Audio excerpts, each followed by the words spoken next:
बुलेटिनमध्ये मी वैष्णवी राऊत पुन्हा एकदा आपलं सगळ्यांचं स्वागत करते आणि एक ब्रेकिंग न्यूज आहे। राज्य महिला आयोगाच्या माजी अध्यक्षा रुपाली चाकणकर यांच्या अडचणींमध्ये आता आणखी वाढ झालेली आहे।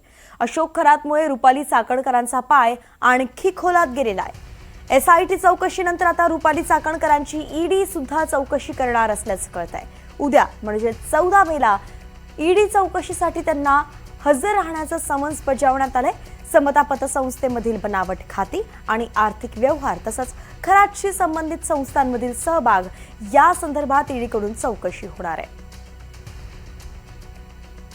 आपले प्रतिनिधी अजिंक्य धायगुडे आपल्या सोबत जोडले गेलेत। अजिंक्य, आता उद्या चाकणकरांची ईडी चौकशी आहे, कुठले मुद्दे आहेत ज्यावरती ईडी लक्ष देणार आहे, चौकशी करणार आहे?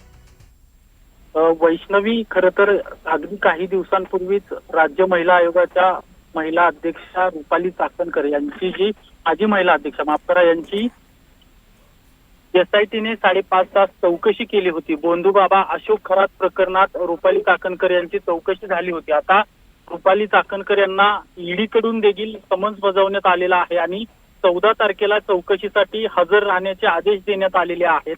जी समता पतसंस्था आहे, या पतसंस्थेतील जी बनावट खाते आहेत यावरून मोठ्या प्रमाणात आर्थिक व्यवहार झालेला आहे आणि त्या समता पतसंस्थेवर रुपाली चाकणकर ज्या आहेत त्या ट्रस्टी होत्या, त्याच्यामुळे त्यांच्याकडून या संदर्भातली ईडीला माहिती हवी आहे आणि यासाठी त्यांना चौकशीसाठी हजर राहण्याचे आदेश दिलेले आहेत। आता उद्या ईडीकडून या सगळ्या प्रकाराचा तपास केला गेल्यानंतर पुढे ईडीकडून काही कारवाई केली जाते का हे पाहणं सध्या महत्वाचं असणार आहे, कारण की एसआयटी पाठोपाठ आता ईडीकडून देखील रुपाली चाकणकर यांची चौकशी होणार आहे। त्यामुळे रुपाली चाकणकर यांच्या अडचणीत वाढ होण्याची शक्यता सध्या वर्तवण्यात येते।